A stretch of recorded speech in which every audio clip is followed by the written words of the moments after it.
अस्सलाम वालेकुम स्टूडेंट्स। आज हम चैप्टर 2 स्टार्ट करेंगे और चैप्टर 2 हमारा है द स्टैक।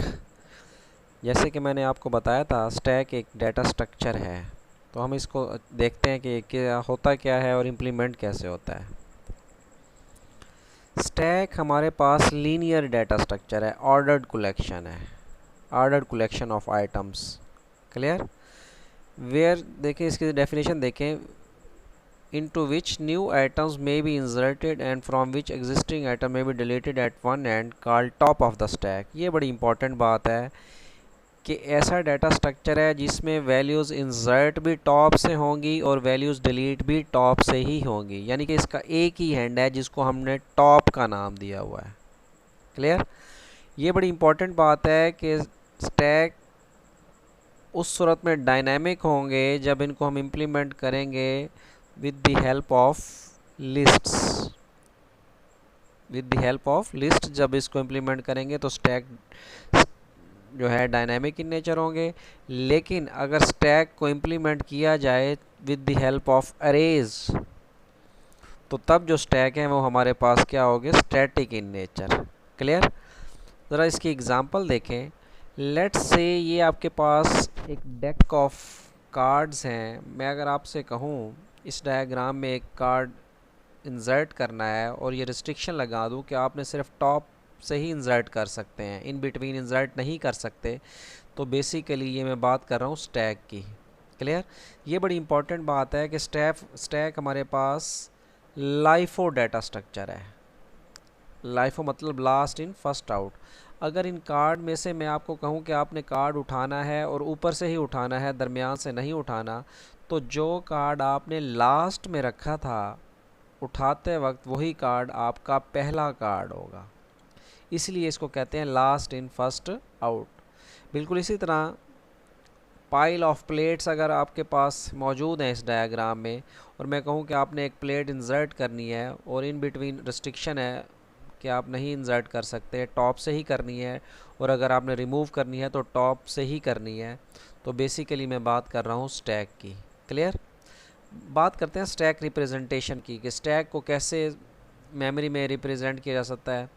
तो इसको मेमोरी में रिप्रेजेंट करने के दो तरीके हैं, with the help of link list के ज़रिए इम्प्लीमेंट करें, या विद द हेल्प ऑफ आप क्या करें, अरेज की मदद से करें। दो इसके तरीके हैं जो मैं पहले आपको बताऊंगा, वो हम स्टैक को इम्प्लीमेंट करेंगे with the help of arrays. Clear? ये देखें, स्टैक कुछ इस तरह मेमोरी में ग्रो करता है। कैसे कि आपके पास दो मेन इसके ऑपरेशंस हैं, पुश और पॉप। देख सकते हैं आप इस डायग्राम में, जब आप वैल्यू इंसर्ट करते हैं तो basically you are performing push operation, और जब आप वैल्यू रिमूव करते हैं स्टैक से तो you are performing pop operation. Clear? इसको मैं आपको समझाता हूँ। वाइट बोर्ड हम ले लेते हैं।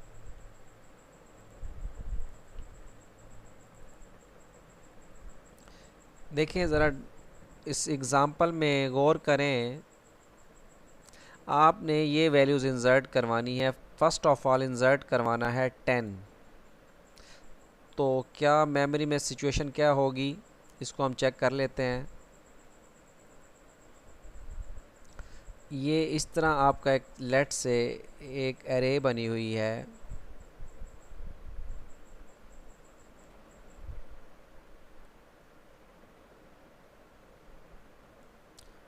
और आपको पता है अरे के जो इंडेक्स होते हैं वो ज़ीरो से होते हैं, जैसे कि लास्ट लेक्चर में हम इसको देख चुके हैं। सेकंड जो लोकेशन होगी उसका एड्रेस क्या बनेगा, 1 बनेगा। ऐसे ही है ना? तो अभी हम देखते हैं कि किस तरह हम इसको इम्प्लीमेंट करते हैं। देखिए, पहले वैल्यू इंसर्ट करनी है 10। शुरू में आपका जो टॉप पॉइंटर है, उस एक वेरिएबल हमने बनाना है, उसका नाम रखना है टॉप। और इस जब हम स्टार्ट में होते हैं तो टॉप को हमेशा असाइन करते हैं -1। टॉप को क्या असाइन करना है, -1। जैसे ही हमने वैल्यू इंसर्ट करनी है 10, वैल्यू जो इंसर्ट करनी है वो क्या है, हमारे पास 10 है, तो 10 को हम करेंगे अरे में हम पुश करेंगे। इंसर्ट करवाना बेसिकली क्या करवाना है, 10 को हम करेंगे पुश।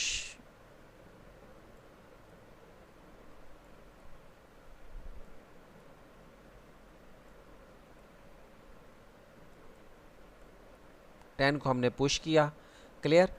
और जैसे ही हमने 10 को पुश किया, टॉप में एक इंक्रीमेंट करना है, तो अब हमारा टॉप जो है -1 नहीं होगा, इसमें इंक्रीमेंट करेंगे तो टॉप हमारा जो है वो पॉइंट कर रहा होगा किस लोकेशन को, एग्जैक्टली अब हमारा टॉप रिप्रेजेंट कर रहा होगा इस पॉइंट को, 0th लोकेशन को। तो नेक्स्ट वैल्यू हम देखते हैं कि नेक्स्ट वैल्यू कौन सी है, 45 जो इंसर्ट करवानी है, यानी कि पुश करवानी है हमने। तो यहाँ पे हमने 45 को किया इंसर्ट। जैसे ही हम 45 को इंसर्ट करवाएंगे तो अब हमारा जो टॉप है उसमें भी एक इंक्रीमेंट होगा।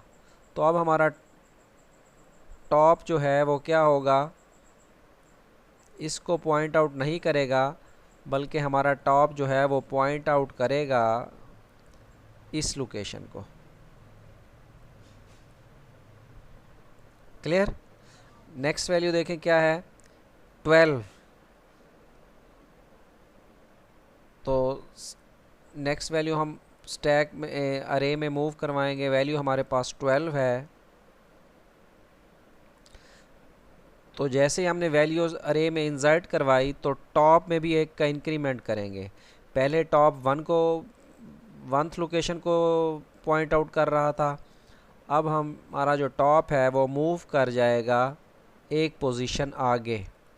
तो एक पोजीशन आगे देखें हमारा टॉप कहाँ पे मूव करेगा, डेफिनेटली एट इंडेक्स 2। ये हमारा इंडेक्स 2 है, क्लियर। सिमिलरली जब हम वैल्यू को पॉप करवाते हैं, ये तो हम पुश करवा रहे हैं ना, जैसे अगर हमने वैल्यू 12 को रिमूव करना है, लेट से मैं कहता हूँ पॉप करवाओ इसकी जो टॉप लोकेशन है, और टॉप लोकेशन क्या बन रही है, 12। तो पॉप करना है 12 को, किसको पॉप करना है, 12 को। तो 12 यहाँ से होगा रिमूव, 12 रिमूव होगा, सॉरी पॉइंटर का थोड़ा सा साइज मैं कम कर देता हूँ। 12 को यहाँ से रिमूव होगा और हमारा जो अब टॉप है इंक्रीमेंट की बजाय क्या होगा, डेफिनेटली डिक्रीमेंट होगा। क्या होगा, डिक्रीमेंट। पहले लोकेशन 2 को रेफ़र कर रहा था, अब लोकेशन 1 को रेफ़र करेगा। तो यहाँ पे ये बात याद रखना ज़रूरी है कि पुश के वक्त जो पॉइंटर टॉप है उसमें एक का इंक्रीमेंट करते हैं, और पॉप ऑपरेशन के वक्त पॉइंटर टॉप में एक का डिक्रीमेंट करते हैं, क्लियर।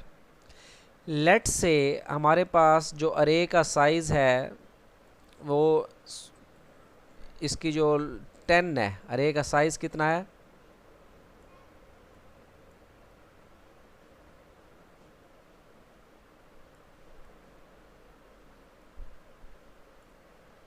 अरे का जो साइज़ है वो हमारे पास है 10। तो टोटल लोकेशन कितनी को रेफ़र करेगा, डेफिनेटली 0 से लेकर 9 तक, 0 से लेकर 9 तक लोकेशन होंगी। तो यहाँ पे एक बहुत ज़रूरी 2 बातें याद रखनी है आपने, कि अगर देखें अरे फुल हो चुकी है, लेट्स से इसकी तमाम वैल्यूज़ फिल हो चुकी हैं, आखिरी लोकेशन में वैल्यू 70 है, और आप मज़ीद जो है वैल्यू पुश करना चाहते हैं, वैल्यू क्या करना चाहते हैं, पुश करना चाहते हैं, तो क्या आप वैल्यू को पुश कर सकते हैं जब आपका अरे का साइज़ हो चुका है पूरा। आप वैल्यू पुश नहीं कर सकते, और इस चीज़ को कहते हैं ओवरफ्लो। इसको क्या कहते हैं, मेरी कोई राइटिंग वाइट बोर्ड पे इतनी अच्छी नहीं है, बहरहाल देख लें, इसको क्या कहते हैं, ओवरफ्लो।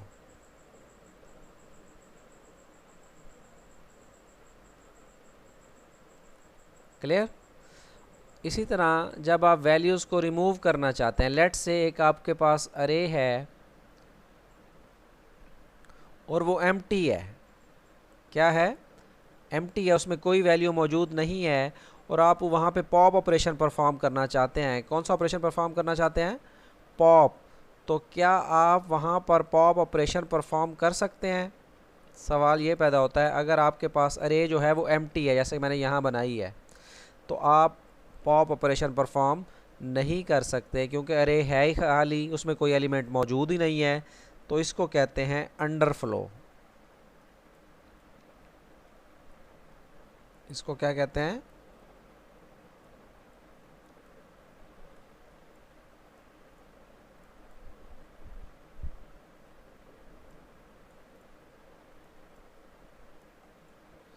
अंडरफ्लो। क्लियर? तो ये दो चीज़ों का आपने ख्याल रखना है कि वैल्यू पुश करवाते वक्त ये आपने चेक करना है क्या स्टैक फुल तो नहीं है, और वैल्यू पॉप करते वक्त आपने ये देखना है क्या स्टैक एम्प्टी तो नहीं है। अब हम दोबारा अपनी एग्जांपल की तरफ आते हैं। तो जब आप सारी वैल्यूज़ इंसर्ट कर लेंगे तो ये देखें आपके जो अरे बनेगी वो इस तरह बन रही होगी। जो आपने लास्ट एलिमेंट मूव किया है वो 50 है, तो पॉइंटर जो टॉप है वो मूव पॉइंट कर रहा होगा 50th लोकेशन को, यानी कि 0 1 2 3 4 5th लोकेशन को, जहाँ पे वैल्यू 50 पड़ी हुई है। और जब आप वैल्यू रिमूव करवाना चाहेंगे तो सबसे पहली वैल्यू जो रिमूव होगी वो होगी 50, बिकॉज हमने अभी बात की है कि स्टैक का जो ऑर्डर है वो क्या है? LIFO, last in first out. आप कभी भी इसमें पहले जो वैल्यू है 35 रिमूव नहीं कर सकते जब तक कि आप 50 को रिमूव ना करें। क्लियर? तो स्टैक के कुछ ऑपरेशंस हैं। पुश, यानी कि अगर वैल्यू आपने इंसर्ट करनी है तो पुश ऑपरेशन यूज़ होगा। अगर आपने वैल्यू को डिलीट करना है, रिमूव करना है, तो पॉप ऑपरेशन यूज़ होगा। डिस्प्ले के लिए हम उसको डिस्प्ले या पीक फंक्शन भी कह सकते हैं, वैल्यू को डिस्प्ले करने के लिए जो फंक्शन है। क्लियर? तो अभी मैंने बात की है कि स्टैक का स्टेटस चेक करना बहुत ज़रूरी है। दो चीज़ें हैं, इज़ फुल और इज़ एम्प्टी, ये दो फंक्शन आपको लिखने पड़ेंगे। इज़ फुल वहाँ पे यूज़ करेंगे जब आपने इंसर्ट करना हो। इंसर्ट करने से पहले चेक करेंगे क्या स्टैक फुल तो नहीं है। क्लियर? और इज़ एम्प्टी फंक्शन उस वक्त यूज़ करेंगे जब आपने वैल्यू को रिमूव करवाना हो, पॉप करवाना हो, क्या स्टैक एम्प्टी तो नहीं है। क्लियर? तो किस तरह ये मुख्तलिफ अलगोरिदम इम्प्लीमेंट होते हैं ये मैं आपको बताऊंगा। देखें, पीक फंक्शन का अगर अलगोरिदम देखें तो आपने कुछ भी नहीं करना, जस्ट उसकी वैल्यू को डिस्प्ले करवाना है। तो आपने जस्ट लिखा रिटर्न स्टैक टॉप, कि जो भी टॉप एलिमेंट है वो मुझे डिस्प्ले करवा दो, तो आप टॉप एलिमेंट को देख सकते हैं। इस फुल के लिए देखें बहुत आसान अलगोरिदम है। अगर आपका टॉप का साइज़ है is equal to maximum size, जैसे ये देखें, अगर मैक्सिमम साइज़ 10 है और यहाँ मैं कर दूँ टॉप इज़ इक्वल टू 9, क्योंकि इंडेक्स 0 से स्टार्ट हो रहे हैं ना। मैंने लिखा इफ़ अगर टॉप जो है वो साइज़ के इक्वल है, यानी कि साइज़ 10 है, वो भी 0 से 9 10 ही हो जाएगा, तो तब हम कहेंगे स्टैक फुल है। तो हमने रिटर्न करवाया ट्रू, और ये बूलियन फंक्शन है। इज़ फुल क्या है? Boolean function. ये तो या आपको ट्रू रिटर्न करेगा या फॉल्स रिटर्न करेगा। अगर टॉप जो है वो अरे के साइज़ तक पहुंच चुका है, यहाँ पे मैक्सिमम साइज़ तक पहुंच चुका है, तो ये रिटर्न ट्रू कराएगा, मतलब स्टैक फुल है। अगर ये मैक्सिमम साइज़ तक नहीं पहुंचा, उसकी कैपेसिटी तक नहीं पहुंचा, तो तब क्या करवाएगा? False return. इसी तरह इज़ एम्प्टी को हम चेक करेंगे। एम्प्टी में मैंने आपको बताया कि शुरू में टॉप क्या होता है? Top is equal to -1। ये इंपॉर्टेंट बात है, इसको आपने याद रखना है। शुरू में टॉप क्या होता है? -1। अगर टॉप -1 है तो रिटर्न 2 कराए, मतलब स्टैक एम्प्टी है। अदरवाइज़ क्या कराए? Return false. तो ये कुछ ऑपरेशन है, इनको हम परफॉर्म करते हैं। इसको हम प्रोग्राम को इम्प्लीमेंट करते हैं अपने नेट बीन्स में। उसमें मैं आपको बताता हूँ कि किस तरह हमने प्रोग्राम्स को इम्प्लीमेंट करना है। क्लियर?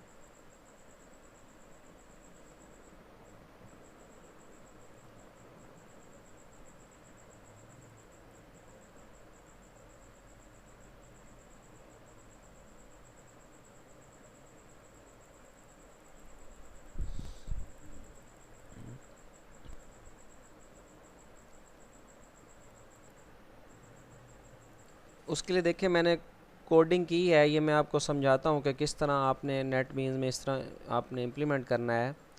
आपने एक प्रोजेक्ट स्टैक के नाम से बनाया, उसमें एक क्लास बना लें स्टैक के नाम से, जैसे ये मैंने क्लास बनाई है स्टैक के नाम से। क्लियर?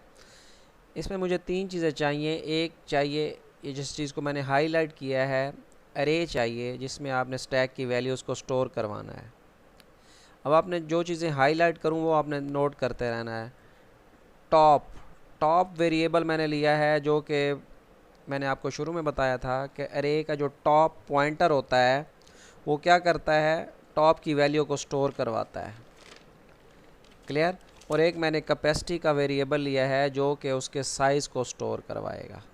क्लियर? उसके बाद हमने एक कंस्ट्रक्टर बना लिया है। आपको पता है कि कंस्ट्रक्टर एक ऐसा फंक्शन होता है, क्लास का नाम अगर स्टैक है तो कंस्ट्रक्टर का नाम भी सेम होता है। कंस्ट्रक्टर बेसिकली क्या करेगा, इन तीनों वेरिएबल्स को, एक अरे को और दो वेरिएबल्स को इनिशियलाइज़ करवाएगा। कैसे? देखें मैंने कहा जी स्टैक इंट साइज़, कि जो भी साइज़ आए उस साइज़ की अरे बन जाए, जो भी साइज़ आए वो वैल्यू कैपेसिटी को दे दी जाए। और शुरू में मैंने आपको कहा था कि टॉप को क्या इनिशियलाइज़ करवाना है, -1। तो यहाँ पे जब मैं ये लाइन लिखूँगा stack S1 is equal to new stack 3, तो यहाँ पे कंस्ट्रक्टर इनिशियल कॉल होगा, कंस्ट्रक्टर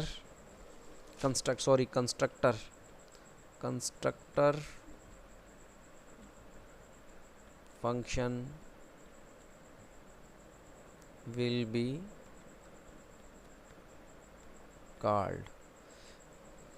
कंस्ट्रक्टर फंक्शन हमारे पास कॉल होगा, और कंस्ट्रक्टर में देखें मैंने साइज़ की या कैपेसिटी की वैल्यू 3 दी है, तो यहाँ पर साइज़ की वैल्यू मिल जाएगी 3, और अरे बन जाएगी 3 लोकेशंस की एक अरे बन जाएगी। क्लियर? और कैपेसिटी की वैल्यू भी 3 मिल जाएगी। क्लियर? तो अब हम सबसे पहले देखते हैं कि हमने मेन पे आते हैं। मेन पे मैंने लिखा, हाँ ये बात मैं आपको बता दूं, स्टैक हमारे पास जावा में एक क्लास मौजूद है, बिल्ट इन क्लास है स्टैक, उसका मैंने एक ऑब्जेक्ट क्रिएट किया S1। जिस तरह आप लिखते हैं मैं आपको बताता हूँ। अगर आपने इंटीजर टाइप कोई वेरिएबल बनाना हो तो आप क्या लिखते हैं, आप लिखते हैं int n1 is equal to new int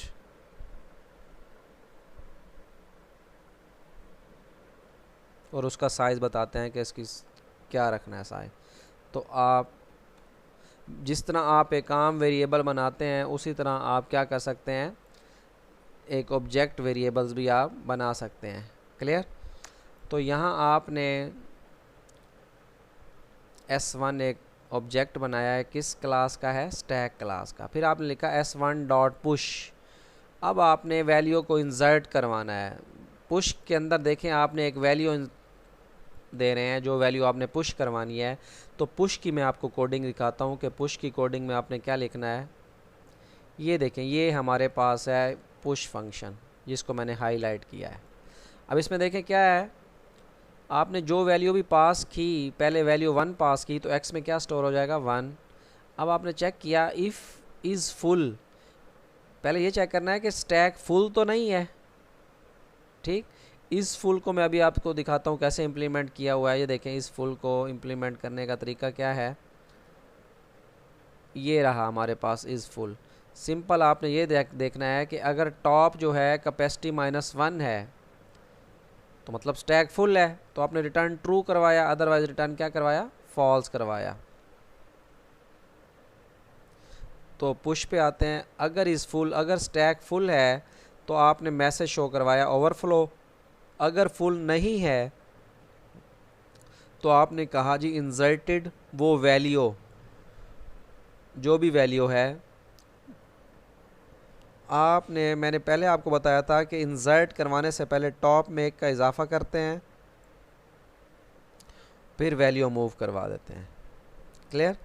तो टॉप में 1 का इजाफा जैसे देखें शुरू में टॉप -1 था, हमने टॉप में 1 का इजाफा किया था, टॉप 0 को रिप्रेजेंट किया था, फिर वैल्यू मूव करवा दी थी। तो सिमिलरली उसी एल्गोरिदम को हमने इम्प्लीमेंट किया हुआ है। तो ये हमारे पास जो पुश फंक्शन है ये वैल्यू को इंसर्ट करवा रहा है। कैसे करवा रहा है ये दोबारा देख लें। सबसे पहले चेक करेंगे क्या स्टैक फुल तो नहीं है। अगर फुल है तो हम मैसेज डिस्प्ले करवाएंगे ओवरफ्लो, और एग्ज़िट सिस्टम डॉट एग्ज़िट 1 मतलब अब नॉर्मल टर्मिनेशन है, सक्सेसफुल टर्मिनेशन नहीं है। एग्ज़िट 0 के साथ सक्सेसफुल टर्मिनेशन होती है, और अदर देन 0 जो वैल्यू होती है वो अनसक्सेसफुल टर्मिनेशन के लिए हम यूज़ करते हैं। क्लियर। अब हम बात करते हैं पॉप की, और पॉप में मैंने आपको बताया था चेक करना है कि क्या स्टैक एम्प्टी तो नहीं है। इफ़ इज़ एम्प्टी, क्या स्टैक एम्प्टी तो नहीं है। अगर एम्प्टी है तो मैसेज शो करवाना है अंडरफ्लो का और एग्ज़िट कर जाना है। क्लियर। अदरवाइज़ आपने क्या करना है, जस्ट जो वैल्यू रिमूव करवा रहे हैं उसको डिस्प्ले करवाएं, और क्या कर दें आप अरे की जो टॉप एलिमेंट है उसको रिटर्न करवाएं, और टॉप में 1 का डिक्रीमेंट कर दें। टॉप का क्या कर दें, एक डिक्रीमेंट कर दें, क्योंकि आप पॉप में आप इंटीजर वैल्यू रिटर्न करवा रहे हैं ना। अब इसको ज़रा हम एग्जीक्यूट करते हैं। देखें पहले इसमें देखते हैं कौन सा फंक्शन यूज़ हो रहा है। इज़ एम्प्टी को देखते हैं कि कैसे काम कर रहा है। ये रहा जी हमारा इज़ एम्प्टी फंक्शन। सिंपल है, हमने चेक करना है अगर हमारा टॉप जो है if top is equal to -1, शुरू में मैंने आपको बताया था अगर टॉप -1 है तो रिटर्न ट्रू मतलब स्टैक एम्प्टी है, अदरवाइज रिटर्न फॉल्स मतलब स्टैक एम्प्टी नहीं है। क्लियर। और पॉप में एक और फंक्शन यूज़ हो रहा है पीक का, और पीक का मैंने आपको कहा था वैल्यू डिस्प्ले करवाने के लिए होता है। तो पीक में जस्ट आपने ये लिखा इफ़ इज़ एम्प्टी नॉट, ये देखिए ये नॉट के लिए एक्सक्लेमेशन मार्क लिखते हैं आप। अगर इज़ एम्प्टी नहीं है तो स्टैक अरे का जो टॉप एलिमेंट है वो रिटर्न करवाए, अदरवाइज़ एग्ज़िट 0 कर जाए, और साथ ही रिटर्न -1 भी करवा दें, क्योंकि हमारे पास जो है वो हम इस वक्त एम्प्टी नहीं है तो अब नॉर्मल टर्मिनेशन हो जाएगी। और लास्ट जो फंक्शन है, अगर आपने ये देखना है कि अरे इसका स्टैक का साइज़ कितना है, जस्ट टॉप में 1 का इंक्रीमेंट करवा के उसको रिटर्न करवाएं। अब देखिए मैं इसको ज़रा एग्जीक्यूट करवाता हूँ। इसको मैं फ़िलहाल कमेंट करता हूँ, इसको भी कमेंट कर देता हूँ, इसको भी कमेंट करता हूँ, ताकि आपको प्रोग्राम 1-2 बार एग्जीक्यूट करवा के मुख्तलिफ सिनेरियोज़ डिस्कस किए जाएँ। अब देखिए मैंने एक ही वैल्यू पुश करवाई है। फाइल को हम रन करते हैं। देखें s1 डॉट पुश में मैंने 1 को इंसर्ट करवाया था ना, तो लिखा हुआ कि इंसर्टेड 1, और स्टैक साइज़ भी क्या है 1, और ये मैसेज आ गया स्टैक इज़ नॉट एम्प्टी, क्योंकि आपने यहाँ पे ये चेक किया है कि s1 डॉट इज़ एम्प्टी। अगर वो एम्प्टी है तो मैसेज डिस्प्ले करवा दे stack is empty, otherwise display करा दे stack is not empty. Clear. तो अब मैं देखें एक और वैल्यू पुश करवाता हूँ। 1 के बाद मैंने वैल्यू पुश करवा दी लेट्स से 20। अब ज़रा देखें मैं इस प्रोग्राम को रन करता हूँ। देखें इंसर्टेड 1 और फिर क्या आ गए इंसर्टेड 2, ये देख सकते हैं आप, और साथ ही स्टैक का साइज़ अब क्या है 2। क्लियर। और स्टैक एम्प्टी भी नहीं है। अब मैं एक और वैल्यू पुश करवाता हूँ, 6 वैल्यू पुश करवाई है। तो अब देखते हैं प्रोग्राम का बिहेवियर क्या है। देखें पहले 1 को पुश करवाया, फिर 20 को पुश करवाया, फिर 6 को पुश करवाया। क्लियर। अब हम आते हैं पॉप की तरफ। तो अगर आप पॉप देखें तो वैल्यू कौन सी पहले रिमूव होगी। आपने 1 को इंसर्ट करवाया, 20 को, 6 को, तो टॉप एलिमेंट आपका क्या हुआ 6। तो पॉप रिमूव कौन सा एलिमेंट होगा 6 होगा। ज़रा इस प्रोग्राम को रन करके देखें।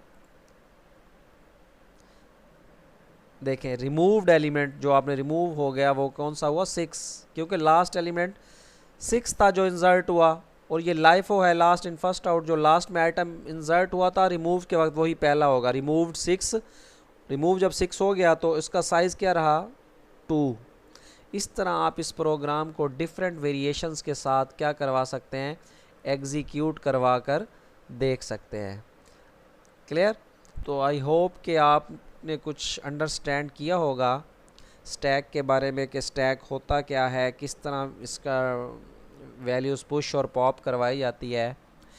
इस प्रोग्राम की कोडिंग मैं आपको दे दूंगा, आप इस वीडियो से भी इसको देख सकते हैं। आपने इस प्रोग्राम की कोडिंग को समझना है और जो लाइन समझ नहीं आई वो आपने मुझको कमेंट करके आपने मुझसे पूछनी है, डिस्कस करनी है। क्लियर? नेक्स्ट लेक्चर में हम फर्दर मज़ीद डिस्कशन जारी रखेंगे अपनी इसी स्टैक के ऊपर। At the time being, thank you, अल्लाह हाफिज़।